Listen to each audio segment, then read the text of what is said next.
યુવાનોએ પણ આ વખતે જોમ અને જુસ્સાથી આ ચૂંટણી લડવા માટે તત્પરતા બતાવી છે. એ એક કોંગ્રેસ પક્ષ માટે જમા પાસું છે.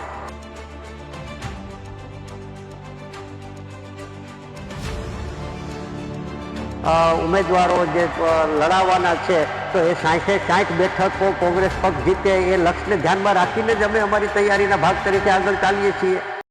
સ્થાનિક સ્વરાજ્યની ચૂંટણી ગુજરાતમાં જ્યારથી જાહેર થઈ છે ત્યારથી બધા જ પક્ષો ચૂંટણીની તૈયારીઓમાં લાગી ગયા છે.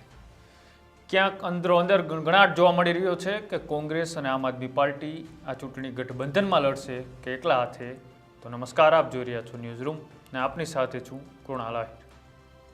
ગુજરાતમાં સ્થાનિક સ્વરાજની ચૂંટણી જાહેર થઈ ચૂકી છે. હવે સ્થાનિક સ્વરાજની ચૂંટણી લડવા માટે બધી જ પાર્ટીઓ પોતપોતાની રીતે અત્યારે મેદાનમાં તૈયારીઓમાં લાગી ગઈ છે. એવી જ રીતે જૂનાગઢ મહાનગરપાલિકાની જે ચૂંટણી છે તેને લઈને હવે કોંગ્રેસ દ્વારા એક સેન્સ પ્રક્રિયાનું આયોજન કરવામાં આવ્યું હતું. આ સેન્સ પ્રક્રિયામાં કોંગ્રેસના પ્રભારી પૂંજા વંશ, વિરજી ઠુમર અને રહીમ સોરા દ્વારા એક સેન્સ પ્રક્રિયાનું આયોજન કરવામાં આવ્યું હતું. તેમાં જૂનાગઢના અલગ અલગ વોર્ડના 100 કરતાં પણ વધારે દાવેદારોએ પોતાની દાવેદારી નોંધાવી અને આ સેન્સ પ્રક્રિયા પણ લેવામાં આવી.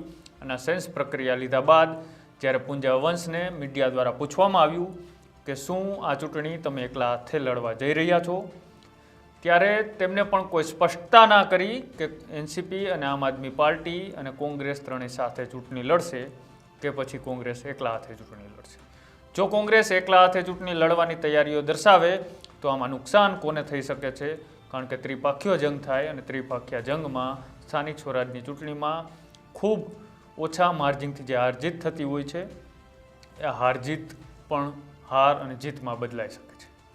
તેને લઈને હવે આમ આદમી પાર્ટી પણ જૂનાગઢની અંદર ડેરોદારીઓ છે અને તે પણ ચૂંટણી લડવા માટેની તૈયારી અત્યારે ગ્રાઉન્ડ ઉપર કરી રહી છે. ઉપરથી હજી કોઈ પણ એવા આદેશો નથી આપવામાં આવ્યા કે આમ આદમી પાર્ટી, કોંગ્રેસ અને એનસીપી ત્રણેય ગઠબંધન કરીને સ્થાનિક સ્વરાજની ચૂંટણી લડશે કે પછી એકલા હાથે. તેને લઈને જ્યારે પૂંજા વંશે પણ એક પ્રેસ કોન્ફરન્સ કરી અને પૂંજા વંશે જે આ સેન્સ પ્રક્રિયા હતી અને કોંગ્રેસ કઈ રીતના કઈ રણનીતિથી જૂનાગઢનો કિલ્લો પોતાને કવર કરવા માટે, સર કરવા માટે જે મહાનગરપાલિકાની ચૂંટણી છે તેમાં કઈ રીતના મેદાનમાં ઉતરવાની છે અને કેવી તૈયારીઓ સાથે અત્યારે ઉમેદવારો પણ એ મેદાનમાં ઉતારવાના છે તેને લઈને પૂંજા વંશે શું કહ્યું તે પણ એકવાર સાંભળો. આજ રોજ જૂનાગઢ મહાનગરપાલિકાની ચૂંટણીના અનુસંધાને કોંગ્રેસ પક્ષ દ્વારા અગાઉ ફોર્મનું વિતરણ કરવામાં આવેલું અને એ ફોર્મ ભરીને પાર્ટી દ્વારા જે ઉમેદવાર વોર્ડ વાઇઝ ઈચ્છુક છે એ ફોર્મની યાદી આવી હતી અને એ ફોર્મની યાદી મુજબ બધા ઉમેદવારોને આજે રૂબરૂ બોલાવવામાં આવ્યા હતા. અને અત્યારે જ્યારે વાત કરીએ છીએ ત્યાં સુધીમાં 110 ઉમેદવારોને સાંભળવામાં આવ્યા છે. એમની વાત વોર્ડ વાઇઝ જે લોકોની ચૂંટણી લડવી છે એ લોકોની સાથે 15 વોર્ડમાં 110 લોકોને અત્યાર સુધીમાં સાંભળવામાં આવ્યા છે.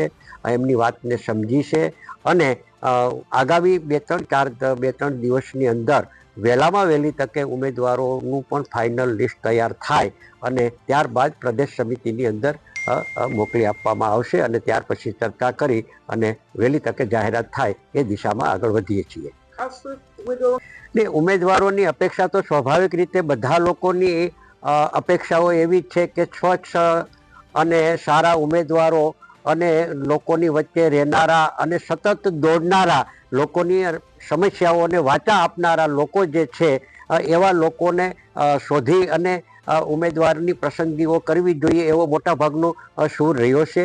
અને આ વખતે જોવા એ મળ્યું છે કે અત્યાર સુધીમાં મોટાભાગે યુવાનો પણ આ વખતે એમાં જોડાણા છે અને ચૂંટણી લડવા માટે પણ ઉત્સુકતાઓ દર્શાવી છે અને યુવાનોએ પણ આ વખતે જોમ અને જુસ્સાથી આ ચૂંટણી લડવા માટે તત્પરતા બતાવી છે. એ એક કોંગ્રેસ પક્ષ માટે જમા પાસું છે.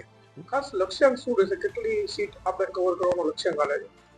એ સ્વાભાવિક રીતે જે લક્ષ્યાંક અમારો જે છે તો 15 ચોખ્ખું 60 ઉમેદવારો જે લડાવવાના છે તો એ 60 બેઠકો કોંગ્રેસ પક્ષ જીતે એ લક્ષ્યને ધ્યાનમાં રાખીને જ અમે અમારી તૈયારીના ભાગ તરીકે આગળ ચાલીએ છીએ. જૂનાગઢ મહાનગરપાલિકા ભારતીય જનતા પાર્ટીનો દબદબો છે છેલ્લા કેટલાક સમયથી, પણ હવે ભારતીય જનતા પાર્ટીનો જ અંદરોઅંદરનો વિખવાદ, સાધુ સંતોની અંદરનો જે વિખવાદ હવે જૂનાગઢની ધરતી એટલે કે સંત સુરા અને સાવજોની ધરતી હવે ક્યાંક ને ક્યાંક વિખવાદોમાં જોવા મળી રહી છે. અને આ વિખવાદો વચ્ચે જ્યારે સ્થાનિક સ્વરાજની ચૂંટણી હવે જૂનાગઢ મહાનગરપાલિકામાં યોજાવા જઈ રહી છે, તેને લઈ કઈ પાર્ટી મજબૂતાઈથી જૂનાગઢની મહાનગરપાલિકાની ચૂંટણી જીતશે તેને લઈને તમારું શું કહેવું છે એ અમારી કોમેન્ટ બોક્સની અંદર અચૂક જણાવજો.